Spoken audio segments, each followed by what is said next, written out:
हवा में ताश का महल नहीं बनता, रोने से बिगड़ा हुआ मुकद्दर नहीं बनता। दुनिया जीतने का हौसला रखे दोस्त, दुनिया जीतने का हौसला रखे दोस्त। एक जीत से कोई सिकंदर नहीं बनता। कई जीत बाकी है, कई हार बाकी है, कई जीत बाकी है, कई हार बाकी है। अभी तो जिंदगी का सार बाकी है। यहाँ से चले हैं नई मंजिल के लिए, यहाँ से चले हैं नई मंजिल के लिए। ये तो एक पन्ना था, अभी तो पूरी किताब बाकी है।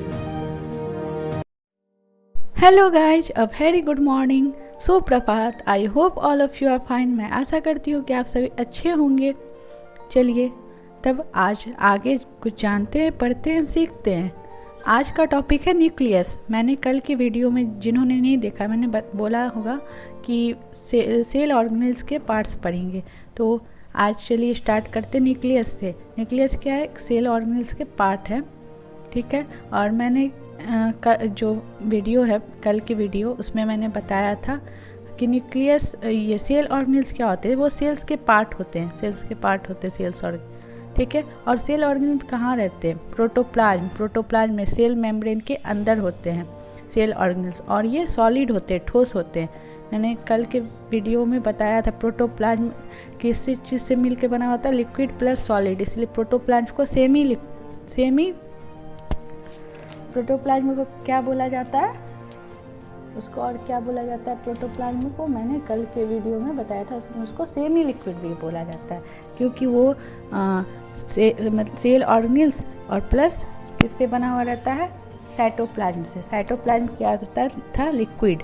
तो ये मैंने कल की वीडियो में बता चुकी है। जिन्होंने नहीं देखा वो देख लीजिएगा, सारा कुछ इम्पॉर्टेंट है और सारा इंटरलिंक्ड है। जब तक आप पीछे का वीडियो नहीं देखोगे तब तक आगे आपको समझ नहीं आएगा, सारा कुछ इंटरलिंक्ड है।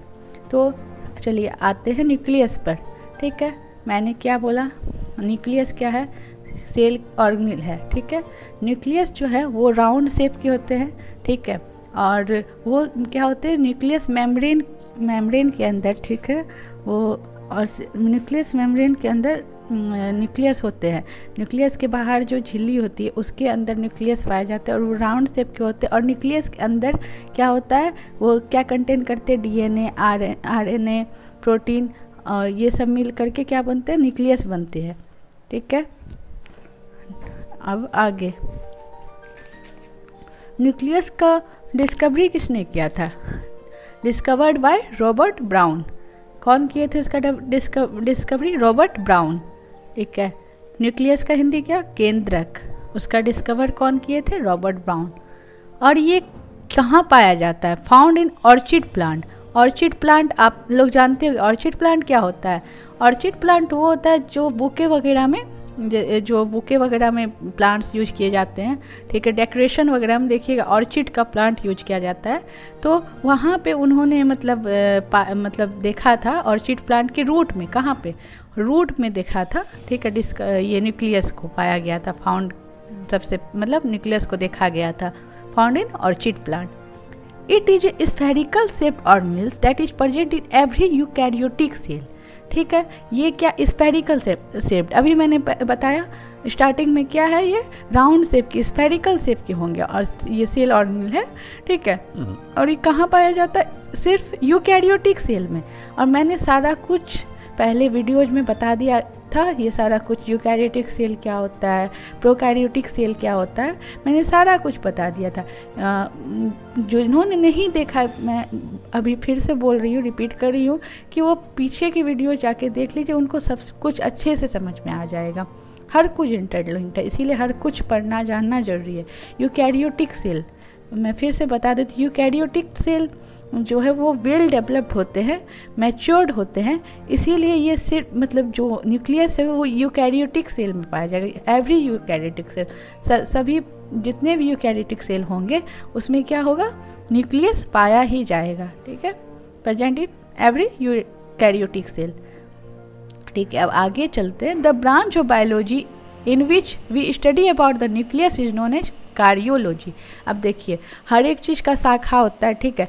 वो ब्रांच जहाँ पे हम लोग न्यूक्लियस के बारे में स्टडी करते हैं, ठीक है, वो शाखा बायोलॉजी का जिसमें हम लोग न्यूक्लियस के बारे में अध्ययन करते हैं उसको क्या बोलते हैं? कार्डियोलॉजी बोलते हैं, ठीक है। उसमें क्या बोलते हैं? कार्डियोलॉजी। जैसे बायोलॉजी में हम लोग जीव विज्ञान बोलते हैं। बायोलॉजी में हम लोग बायोलॉजी के अलग अलग जो ब्रांच हुए उसके बारे में स्टडी करते हैं, तो उसको क्या बोलते हैं, बायोलॉजी बोलते हैं। ठीक है, जीव विज्ञान बोलते हैं, जिसमें हम पहले मैंने बता चुका है स्टार्टिंग में ही, सबसे स्टार्टिंग वीडियो में, कि बायोलॉजी क्या है। बायोलॉजी में लिविंग मतलब लाइफ के बारे में हम लोग स्टडी करते हैं, उसे बायोलॉजी बोलते हैं। तो वैसे ही क्या हुआ, यहाँ पे क्या है, यहाँ पे है कार्डियोलॉजी। कार्डियोलॉजी में हम लोग क्या करते हैं, न्यूक्लियस के बारे में अध्ययन करते हैं। इसमें हम लोग सिर्फ न्यूक्लियस के बारे में पढ़ेंगे। ये बायोलॉजी का ब्रांच है जिसमें हम लोग न्यूक्लियस के बारे में पढ़ते हैं। ठीक है, तो अब देखिए कार्डियो कहीं पे आप लोग को दिखे, बायोलॉजी में कहीं भी कार्डियो वर्ड दिखे, ठीक है, तो कार्डियो मतलब समझ जाइएगा न्यूक्लियस होता है। क्या होता है, न्यूक्लियस। और लॉजी मतलब हम लोग जानते ही टू स्टडी। तो कार्डियोलॉजी 2 वर्ड से है, मतलब मिलकर के बना हुआ है, कार्डियो प्लस लॉजी। तो क्या हो गया, cardiology. To study the branch of biology in which we study about the nucleus is known as cardiology. ठीक है, अब आगे देखते हैं point. Nucleus is absent in RBC. अब देखिए न्यूक्लियस जो है वो आरबीसी रेड ब्लड सेल उसमें ना नहीं पाए जाते हैं। ठीक है, इंपॉर्टेंट पॉइंट्स है ये सब, एग्जाम्स में आ सकते हैं कि आरबीसी किस में नहीं पाए जाते हैं, और 2-4 ऑप्शन आपको दे देंगे, तो उसमें क्या होगा, न्यूक्लियस में क्या होता है, आरबीसी एब्सेंट होती है। ठीक है, आरबीसी की हिंदी क्या होगी, लाल रुधिर कोशिका। क्या हुआ, लाल रुधिर कोशिका। Nucleus is absent in sieve tube cell. ठीक है, न्यूक्लियस क्या है, वो सीव ट्यूब सेल में नहीं पाए जाते। अब सीव ट्यूब सेल क्या है, वो सिर्फ प्लांट में, सीव ट्यूब सेल कहाँ होते हैं, प्लांट में होते हैं। ठीक है, और प्लांट में सीव ट्यूब सेल का क्या काम होता है, ट्रांसपोर्टेशन का काम होता है, न्यूट्रिएंट्स को ले जाना लाना। ठीक है, ये ट्रांसपोर्टेशन का काम होता है सीव ट्यूब सेल का।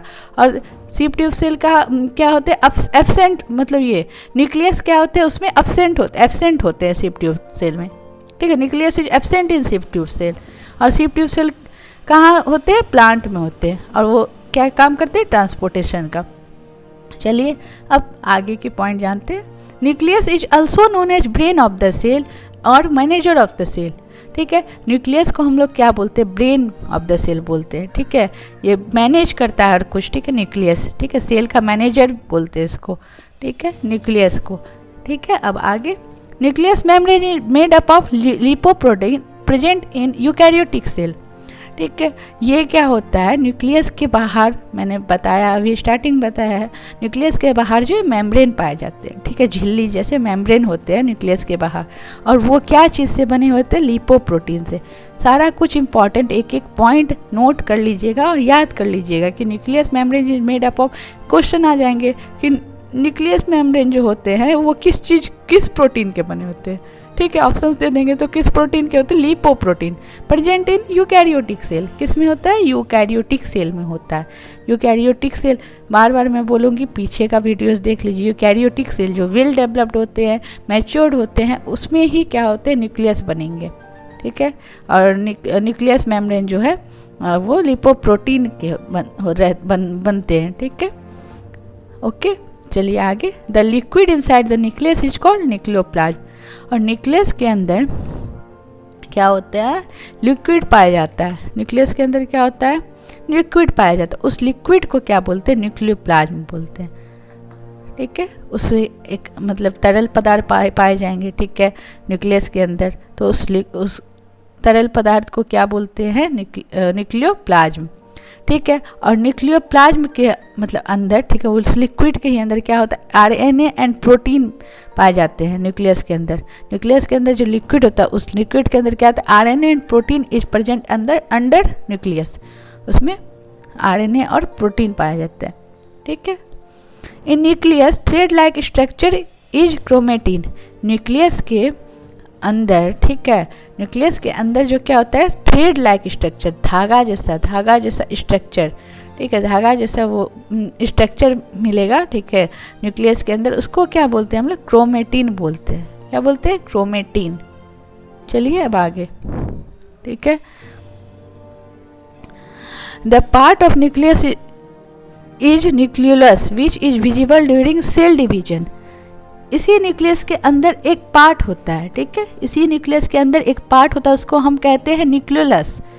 ठीक है, उसको क्या बोलेंगे हम लोग, न्यूक्लियस के अंदर एक पार्ट होता है उसको हम लोग बोलते हैं न्यूक्लियस। वो कब दिखेगा, वो न्यूक्लियस कब दिखेगा, कब उसको हम लोग देख सकते हैं, वो तभी दिखेगा जब सेल डिवीजन होगा, जब कोशिका का विभाजन होगा, सेल का डिवीजन होगा, तभी वो देखेगा। ऐसे हम लोग नहीं देख सकते हैं, ठीक है। वो सेल डिवीजन के टाइम में ही वो उसको वो विजिबल होता है, उसको हम लोग सेल डिवीजन के टाइम में ही देख सकते हैं न्यूक्लियस को। किसको, न्यूक्लियस को।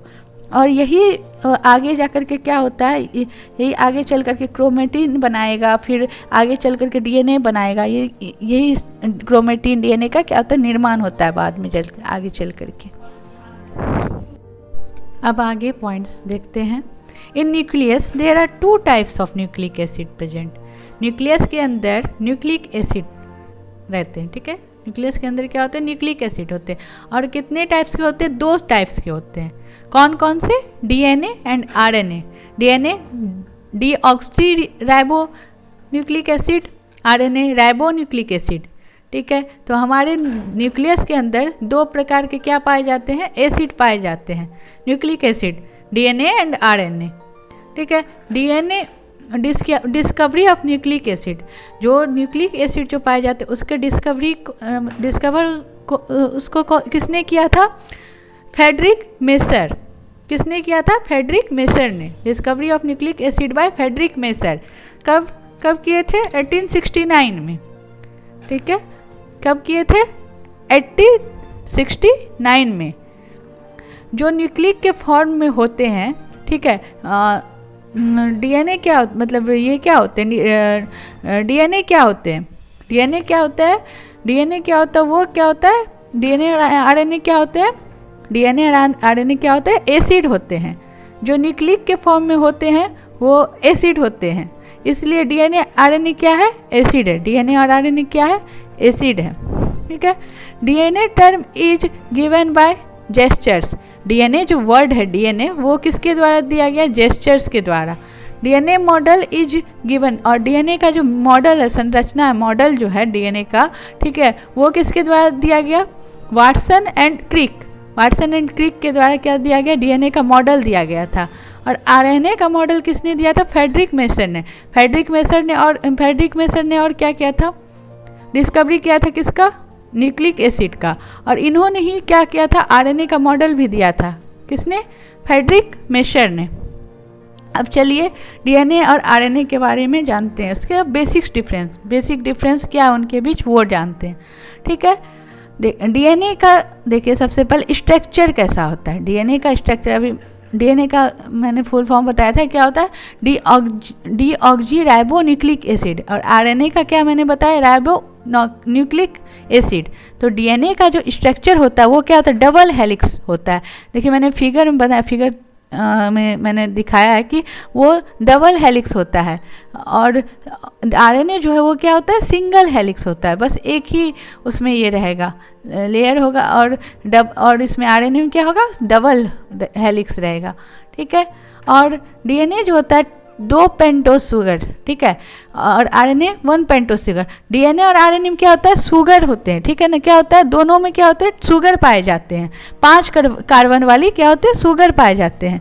दोनों में शुगर होते हैं 5 कार्बन वाली।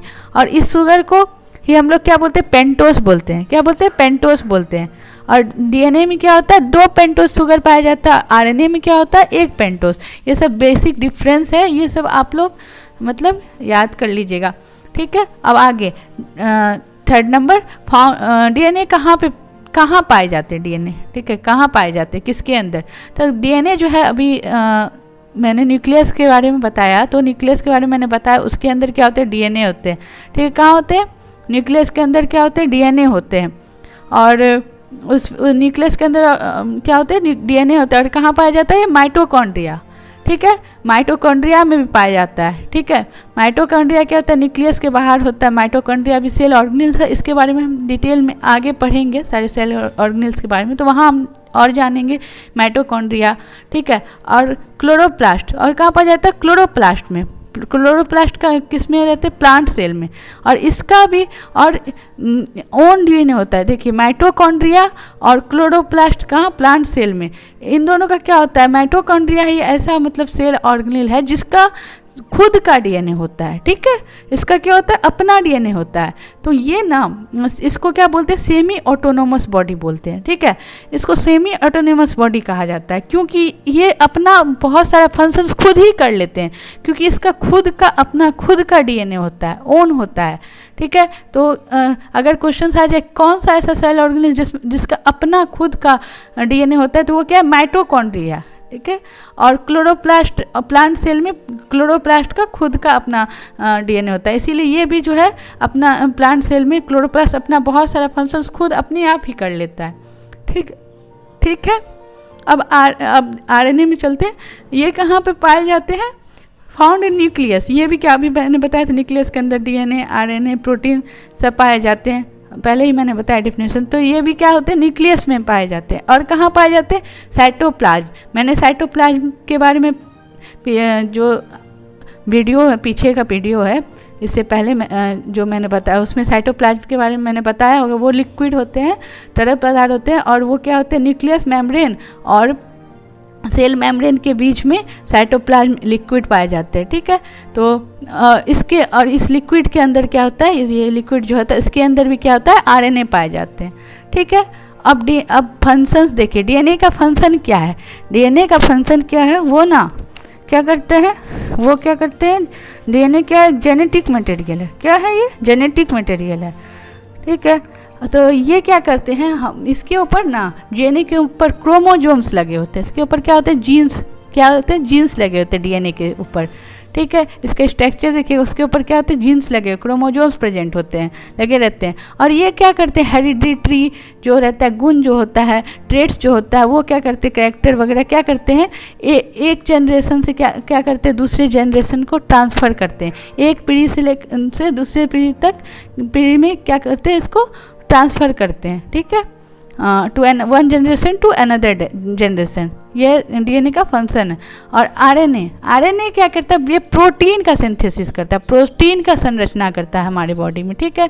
क्या होता है, जैसे हमारे नेल्स में, हेयर्स में, स्किन में, मसल्स में, सब में क्या होते हैं, ये क्या होते हैं, हमारे बॉडी में बनते हैं। ये क्या होते हैं, आरएनए प्रोटीन प्रेजेंट होते हैं, मतलब हमारे नेल्स में, हेयर्स में, ठीक है। स्किन में आरएनए क्या होता है, प्रोटीन का सिंथेसिस करता है, और ये क्या हमारे बॉडी के अंदर बनते हैं, ठीक है। तो इसीलिए क्या होता है, जैसे हमारे हेयर में मतलब होता है ना केराटिन ट्रीटमेंट, ठीक है, पार्लर वगैरह में बोलते हैं कि हेयर का केराटिन ट्रीटमेंट, तो हमारे हेयर में केराटिन प्रोटीन पाया जाता है, ठीक है। तो हम ये सब क्या होता है, आरएनए का काम क्या होता है, ये हमारे बॉडी में क्या करते हैं, आवश्यक प्रोटीन बनाते हैं। क्या होता है, हमारे बॉडी में आवश्यक प्रोटीन का संरचना करते हैं। तो वो प्रोटीन हमारे नेल्स में, हेयर्स में, वो सब में हमारे प्रोटीन्स पाए जाते हैं, ठीक है।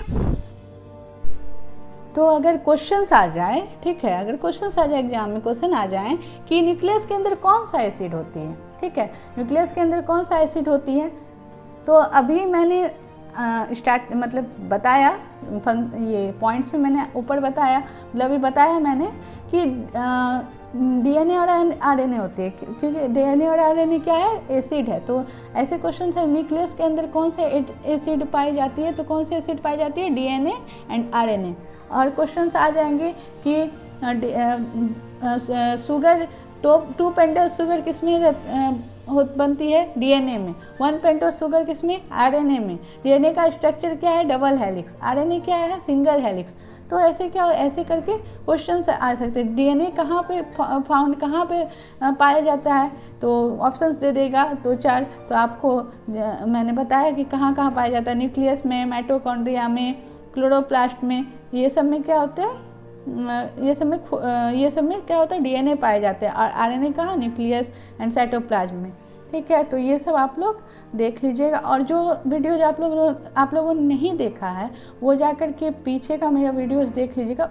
उससे कुछ जो आपने नहीं जाना, वो सब आपको समझ में आ जाएगा। तो आपको आसानी होगी, आगे आप उस चीज़ को समझ पाओगे और अच्छे से। इंटरलिंक्ड है क्योंकि हर कुछ, इसीलिए पीछे का भी जानना ज़रूरी है।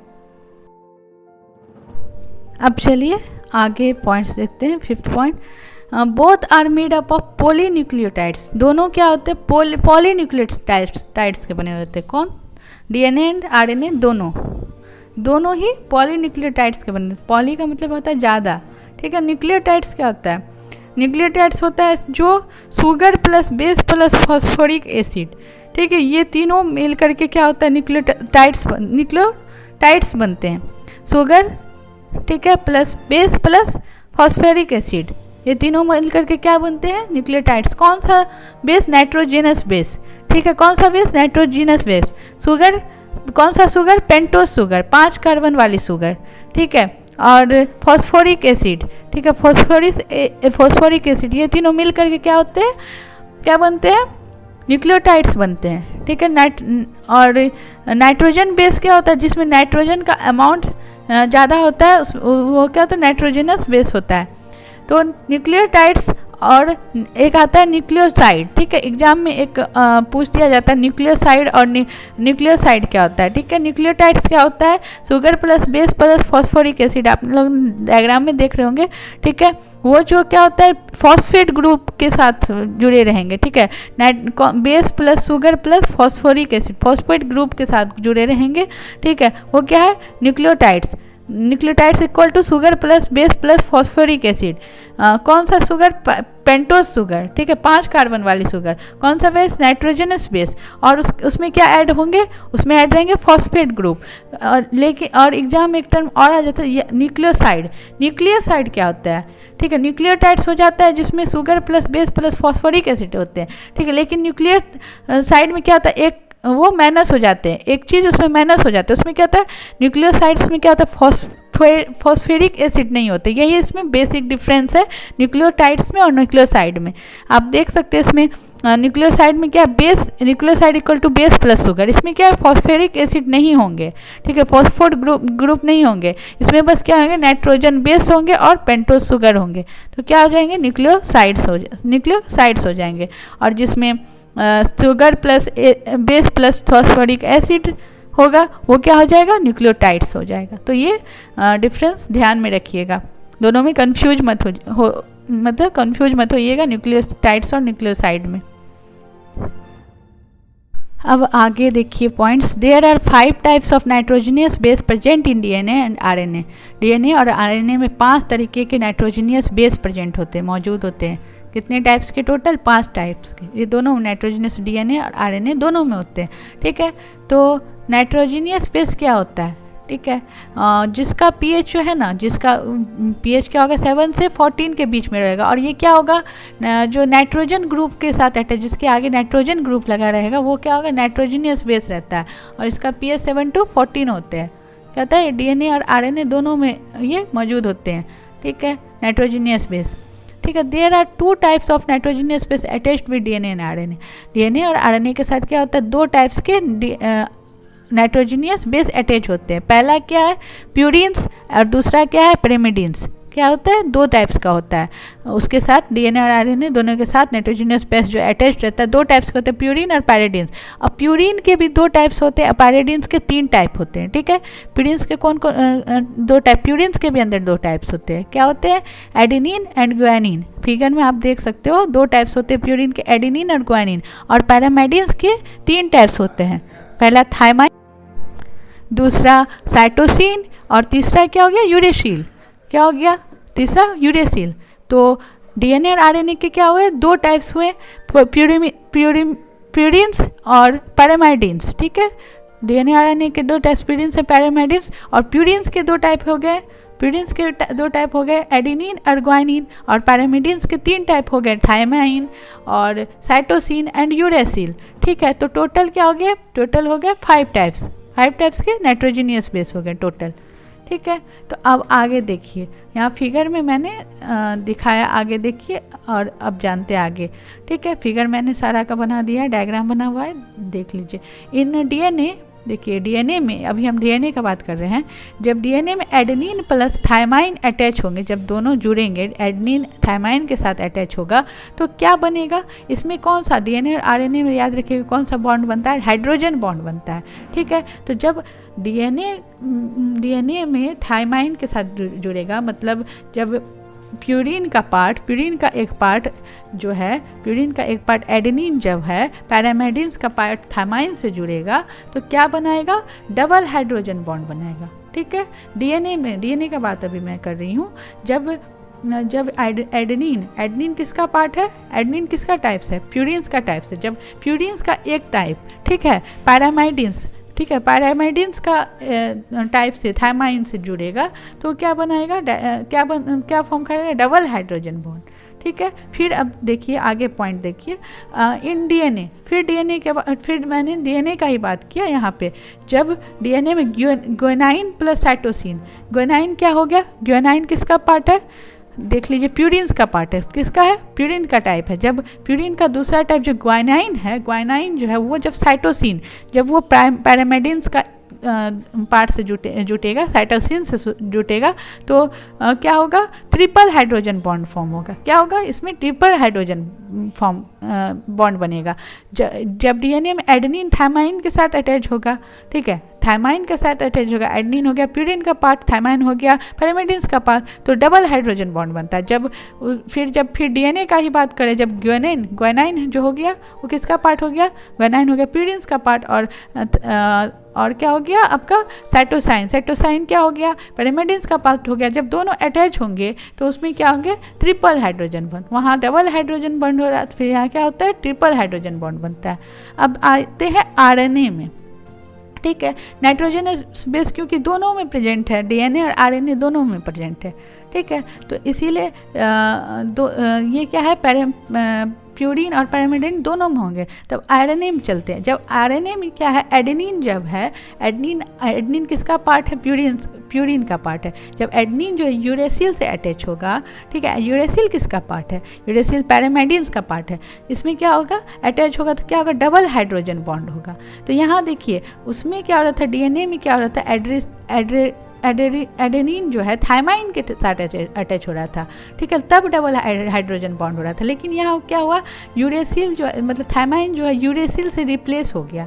क्या हो गया, यहाँ थायमाइन के बदला आरएनए में यूरेसिल आ गया, ठीक है, और इसमें क्या हो गया, यहाँ पे थायमाइन के बदले क्या हो गया, यूरेसिल आ गया आरएनए में, और ये क्या होता है, डबल हाइड्रोजन बॉन्ड बन जाता है। और उसमें डीएनए में क्या था, एडेनिन थायमाइन के साथ मिलकर के डबल हाइड्रोजन बॉन्ड बनाता था। लेकिन यहाँ क्या हो गया, यहाँ रिप्लेस हो गया, थायमाइन की जगह यूरेसिल आ गया। या आरएनए में क्या हो गया, एडेनिन जो है, एडेनिन का प्यूरिन का पार्ट हुआ, यूरेसिल क्या हो गया, पैरामिडिन का पार्ट हो गया।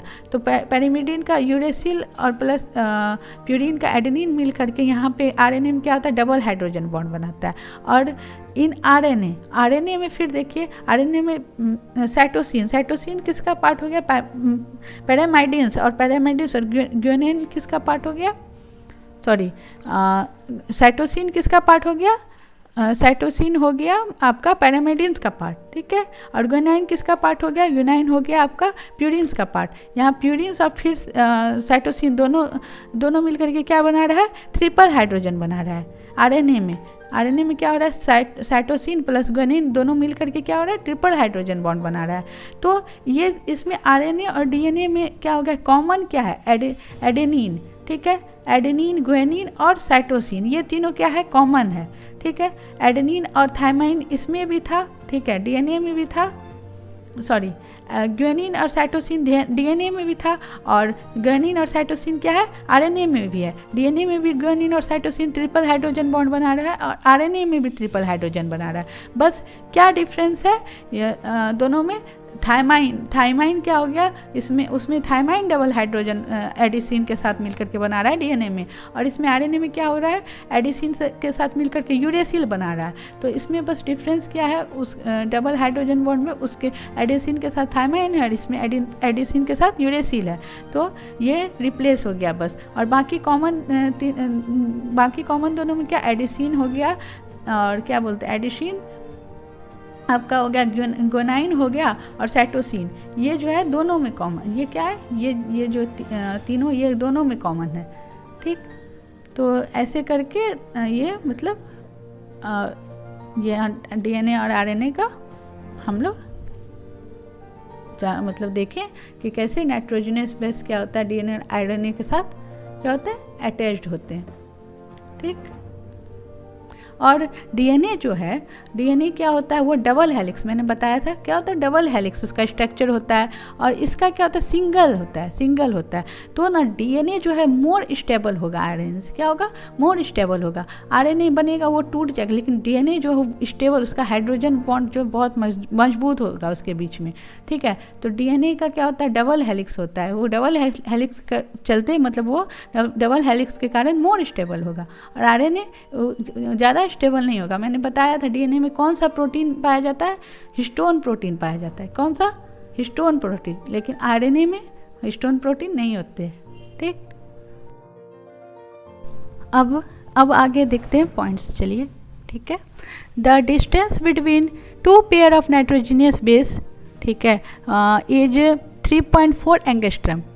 मतलब जो नाइट्रोजनस बेस है डीएनए में, ठीक है, डीएनए में जो नाइट्रोजनस बेस है, आरएनए में तो सिंगल हेलिक्स होता है, स्टेबल नहीं होता, तो उसमें क्या होता है, उसमें नहीं मतलब डिस्टेंस मतलब नहीं होगा, वो तो टूट जाता है, बनेगा ही नहीं, ठीक है, क्योंकि सिंगल होता है। और ये क्या होता है, डीएनए का स्ट्रक्चर देखिए मैंने बनाया है, ठीक है, तो वो क्या होता है, डबल हेलिक्स होता है। तो इसके जो नाइट्रोजनियस बेस के बीच जो डिस्टेंस, नाइट्रोजनियस बेस मैंने बताया डीएनए और आरएनए दोनों में था, तो कौन सा दो नाइट्रोजनियस बेस था, ठीक है, 2 पेयर था, एक था प्यूरिन, एक था पैरामिडीन, ठीक है। तो वो दोनों के नाइट्रोजनियस बेस के बीच में जो डिस्टेंस होता है डीएनए में, उसका वो कितना होता है, 3.4 एंगस्ट्रम। क्या होता है, 3.4 एंगस्ट्रम। और फिर आगे देखिए, each length of folding complete in DNA is 34 angstrom. जो फोल्डिंग होता है, जो ये होता है, लेंथ होता है इसमें, ठीक है ना, पूरा कंप्लीट फोल्डिंग जो होता है, कंप्लीट फोल्डिंग जो डीएनए का होता है, जो मुड़ा फोल्डिंग रहता है, वो कितना होता है, ईच लेंथ उसका कितना, 34 एंगस्ट्रम होता है, ठीक है। अब आगे डायमीटर बिटवीन 2 हेलिक्स, देखिए 2 हेलिक्स से 2 ये मुड़ा, ठीक है, दो उसका जो डायमीटर होता है दोनों के बीच में डीएनए में कितना होता है, 20 एंगस्ट्रम। क्या होता है, 20 एंगस्ट्रम, ठीक है, क्या होता है, 20। अब देखिए किसमें कितना मतलब डीएनए प्रेजेंट होता है, ठीक है, नंबर ऑफ डीएनए प्रेजेंट, ठीक है।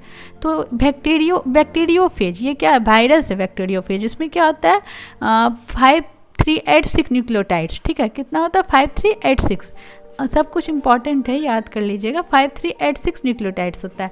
और बैक्टीरियोफेज क्या होता है, ये जो है ना, एक वायरस है जो बैक्टीरिया को मारता है। बैक्टीरिया मतलब हो गया बैक्टीरिया, फेज मतलब हो गया टू किल। जो ऐसा वायरस जो बैक्टीरिया को मार दे वो क्या होता है, बैक्टीरियोफेज। और ये क्वेश्चन यूपीएससी में मतलब पूछा गया है, ये कौन सा बैक्टीरिया है जो कौन सा वायरस है जो बैक्टीरिया को किल कर देता। तो वायरस का नाम क्या है, लैम्डा, क्या है, LEMBDA, लैम्डा, ठीक है। और इसमें कितना होता है, L × 174 न्यूक्लियोटाइड्स, क्या होता है, L × 174 न्यूक्लियोटाइड्स, ठीक है। तो जो ऐसा वायरस जो बैक्टीरिया को मार दे उसको क्या बोलते हैं, बैक्टीरियोफेज, ठीक है। और वायरस का नाम क्या है, लैम्डा, ठीक है। अब इकोली देखिए, इकोली क्या है, बैक्टीरिया, इसको इस्चेरिया भी बोलते हैं, ESCHERIA, इस्चेरिया, इकोली या इस्चेरिया। उसमें कितना होता है, 4.6 × 10⁶ P, मतलब बेस पेयर 4.6 × 10⁶ P। और ह्यूमन में कितना होता है, 3.3 × 10⁹ बेस पेयर, 3.3 × 10⁹ बेस पेयर। चलिए ठीक है, तो आज का हम लोग यहीं पेंट करते हैं, ठीक है। अब आगे और भी मतलब सेल ऑर्गेनेल्स के बारे में अब कल जानेंगे। Thank you for so much for watching. और अगर आप लोगों को अच्छा लगा हो तो प्लीज़ लाइक कीजिए, शेयर कीजिए एंड सब्सक्राइब एंड कमेंट कीजिए। और आई होप आप लोगों का दिन शुभ और मंगलमय हो। Thank you so much.